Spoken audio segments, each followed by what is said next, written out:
Hello, everyone, and welcome once again to the Temple Institute Parsha class. My name is Gedalia Meyer, and I'm podcasting from Ma'ale Adumim in Israel. One of the most basic powers of the human mind is that of desire. We all have desires. We have had them since the time we came out of the womb, and perhaps even before that. We may not have realized that what we were experiencing back then was a desire, but then again, we don't always realize it as adults. They just happen. We sit back and let them happen, or we may induce them to happen, but they happen. There doesn't seem to be all that much we can do to suppress desires altogether, but we all have had some experience in suppressing them partially. Do animals have desires? It would seem that the answer has to be yes, at least in what we can call higher developed animals. It is probably a function of brain capacity, but we really don't know if the desire an animal feels is the same as what we feel. We may want to believe that this is so, but we may also want to believe the opposite. The fact is that we really have no idea. Desires may be related to the spiritual potential of the human mind, which may make what we call desires a uniquely human experience. This potential is the ability and the yearning for more than we are or have at the moment. It may manifest itself as a simple goal of oneness with the universe, but it may also appear in the guise of an insatiable urge for pleasure. Either way, it is a desire for something that is not there within us that we yearn for. It is almost impossible to imagine a human being without desires. Such a person would be a human vegetable. And even then, we really don't know if the person ceases having desires. It does seem reasonable that at some point the brain stops functioning and all emotions, thoughts, and urges cease to be. But we don't know when exactly that point is reached. Perhaps we don't have desires when we sleep, though this is difficult to really believe. It seems more likely that we aren't aware of our desires when unconscious, rather than them ceasing altogether. When did human beings transition from animals who had none of what we can call human desires to human beings who did? It almost seems like a magical step, a quantum leap into the unknown for the unsuspecting mind umpteen millennia ago. It represents almost as great a step as the ability to form creative thoughts or the power to feel deep emotions. It involved all aspects of the mind, the powers of thought, the emotions, and the imagination. It even required input from the will, since it demands some sort of internal volition to have what isn't there. It is fascinating that throughout human history, human literature and thought has always zeroed in on desires and the power they exert over us. They are almost like a mind within a mind. It is hard to find a culture that did not explore this spiritual tension that exists within us because we have this internal power. They are the classic downfall of man and gods in the ancient myths. They are the pull that drives us all on the ever-expanding pathways of personal and national history. They are the bane of religion and morality whenever they push us towards what can be called bettering ourselves. They are nothing less than the snake in the Garden of Eden.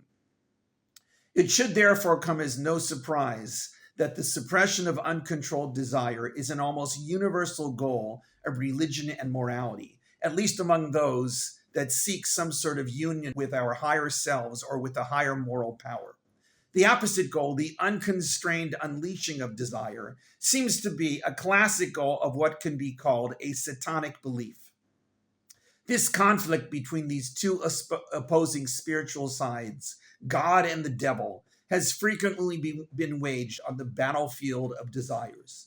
But the question remains for the God side. How is the suppression of desires even possible, and is it really good for us? This week's Parsha is called Naso.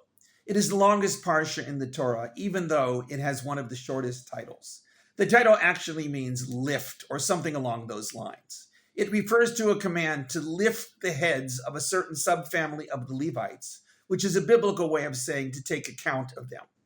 Following a long series of verses dealing with the completion of this census that has taken up much of the beginning of the book of Numbers, the Parsha then gets into other topics. The first really interesting subject is the sota. This section deals with the rules and rituals associated with a wife who was suspected by her husband of infidelity. The situation is that there is no proof one way or the other as to what she did, but the suspicion is there on the part of the husband, and the Torah created a ritual to settle the matter one way or the other. The procedure involves the husband taking the woman to the Mishkan, where she has to drink a certain concoction of water, earth from the Mishkan, and a small scroll containing a series of curses that will strike her if she is indeed guilty. The method through which this procedure works is left unclear, but it seems to be a way of either scaring the woman into confessing or allaying the suspicions of the husband. Following this is a long section dealing with the laws and rituals of the Nazir. This is a person who has taken a vow to abstain from drinking all manner of wine and grape products for a period of at least 30 days. In addition, the person's vows include not trimming any hair on the head for that period. The third component is a commitment to avoid contact with any corpses for that span of time. While these three activities don't seem to be related in any way, they are the three restrictions of the Nazir, and they define the Nazirite vow.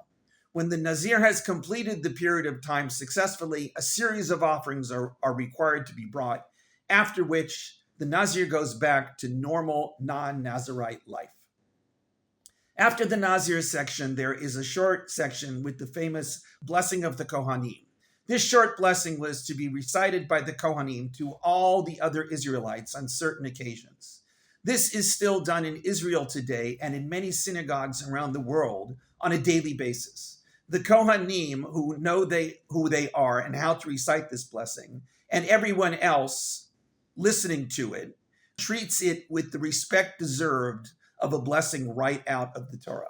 It consists of 3 short lines which express the simple and profound promise that Hashem will make life safe, enlightening, and filled with the presence of God. What more could anyone desire? The Parsha closes with a very long section dealing with the offerings the various tribal leaders brought on the occasion of the sanctification of the Mishkan and the dedication of its altar for burnt offerings. There were 12 of these offerings, corresponding with the 12 tribes of Israel after the Levite tribe had been singled out for service in the Mishkan. The offerings are all identical to each other, making a very repetitious section of the Torah that goes on for almost 80 verses. Those who hear this Parsha being read each year never fail to be puzzled why all this was necessary to be written out at such length. Getting back to the Nazirite vow, it is interesting how the vow is first introduced. The exact statement from Hashem to Moshe is, quote, "Speak to the Israelites and say to them, when a man or a woman will express a vow, a Nazirite vow, to abstain for Hashem." The verses then go on to describe the 3 components of the Nazirite vow and what happens if the person happens to stumble accidentally onto a corpse and how the vow is brought to fulfillment. There are a lot of details, but on the whole, it is pretty straightforward. That initial statement, however, contains some interesting nuances. First is the idea that the abstention is to be done for Hashem. This is not to be some personal goal of losing weight or the Nazir wanting to see if they can go the distance. The second nuance is much harder to see, at least in translation. The word for express in Hebrew is yafli, which is a word with a few possible meanings. One of them is the word express, largely because this is how it is used here. But the more basic meaning of the word has nothing to do with expressing anything. The root of the word means astonishing or wondrous or extraordinary. It is not a particularly common root in the Bible, but it is also not altogether rare. Its use here is fairly strange if one focuses on the root meaning of the word. One of the more interesting takes on this unusual choice of words to introduce this vow is found in the 12th century Torah commentary of Avraham ibn Ezra. He takes this word at face value. It means wondrous or extraordinary. But what does that have to do with this vow? The Nazirite vow is pretty mundane as vows go. It's just abstaining from grape products, from contact with corpses, and from trimming the hair on the head. It doesn't get much more non-wondrous than that. So why does the Torah use this word? The answer, he says, is that it is truly a wondrous thing when a person makes a concerted effort to abstain from certain desires and habits.